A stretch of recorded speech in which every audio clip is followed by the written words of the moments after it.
Tuesday, 12 April, The Gap News This Morning. Podcasting live from Kuala Lumpur, I'm Ghazali Abdullah. Good morning. First, the headlines. First shipment of COVID-19 pills has arrived. Fugitive businessman Nicky Liao surrenders to cops. Court dismisses Serba Dynamics application to stay court order on EY report disclosure. Ukraine facing crucial period as Russia focuses on East. French elections, Macron and Le Pen to fight for presidency. And Mercedes drivers Hamilton and Russell visit Kuala Lumpur. And now the news in full. The first shipment of an antiviral pill to treat COVID-19 has arrived, the Health Ministry announced Monday.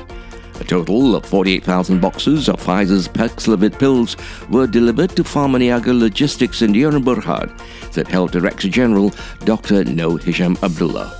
Paxlovid is yet another weapon against COVID-19.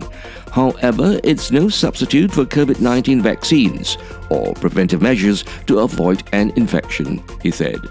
The pills are recommended for COVID-19 patients aged 18 and above, who are not in the high-risk category and who do not require oxygen therapy.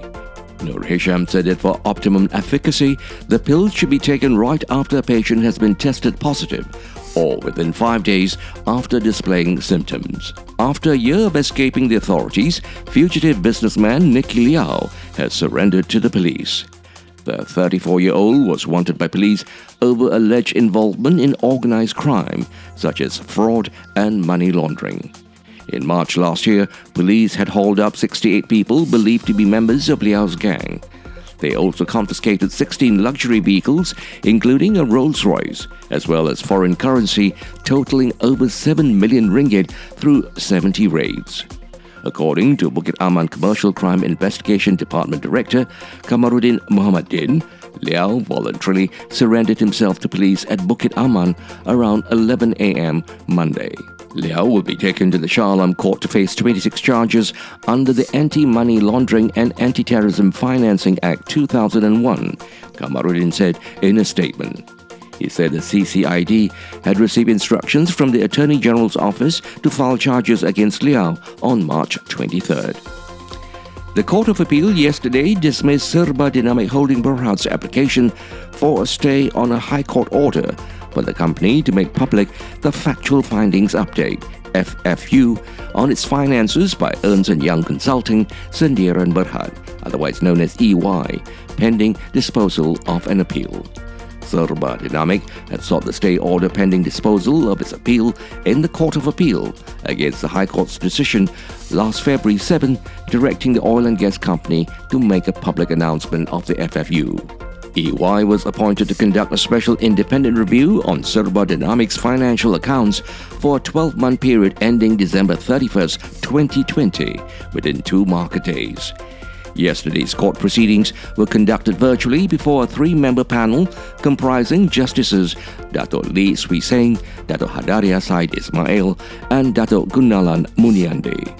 In the court's unanimous decision, Justice Lee, who led the panel, said the court found no merits in Serba Dynamics' application for a stay order, as the company had not shown any special or exceptional circumstances to be given the order.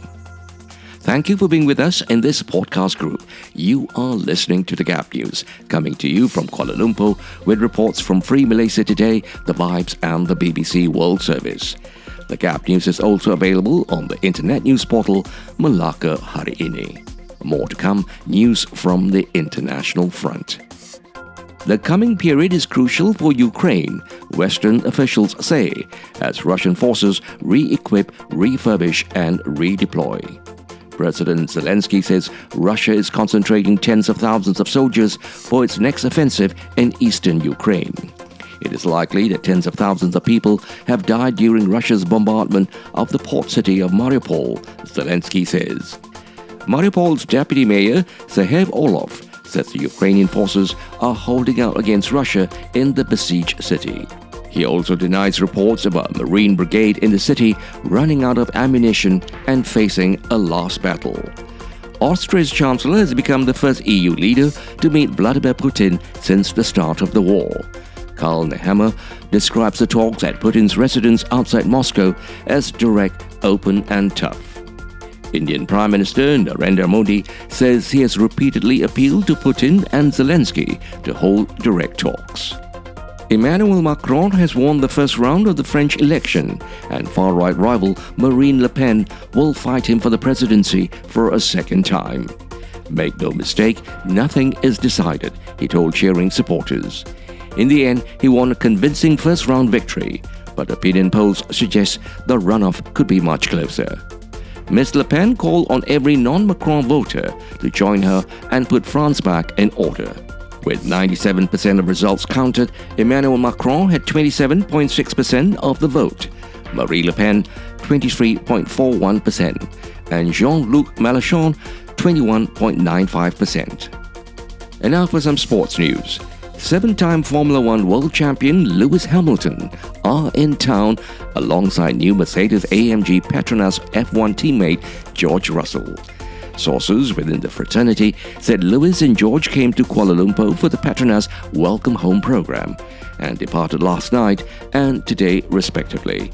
Lewis had posted a video of the iconic Petronas Twin Towers earlier yesterday and tagged the oil and gas company along with a geotag of KL. The drivers just finished the Australian Grand Prix that took place over the weekend at the Albert Park Grand Prix circuit in Melbourne. George claimed his first podium finish for Mercedes, while Lewis came in fourth, 3 seconds behind his teammate. To end the bulletin, here are the headlines again. First shipment of COVID-19 pills has arrived. Fugitive businessman Nicky Liao surrenders to cops. Court dismisses Serba Dynamics application to stay court order on EY report disclosure. Ukraine faces crucial period as Russia focuses on East. French elections, Macron and Le Pen to fight for presidency. And Mercedes drivers Hamilton and Russell visit Kuala Lumpur. This has been the Gap News this morning, Tuesday, 12th April, with reports from Free Malaysia Today, The Vibes and the BBC World Service. The Gap News is also available on the internet news portal Melaka Hari Ini. We hope you found the bulletin informative. We certainly welcome hearing from you. If you do have the opportunity, please do write in. We would certainly love to hear from you. Podcasting live from Kuala Lumpur, I'm Ghazali Abdullah.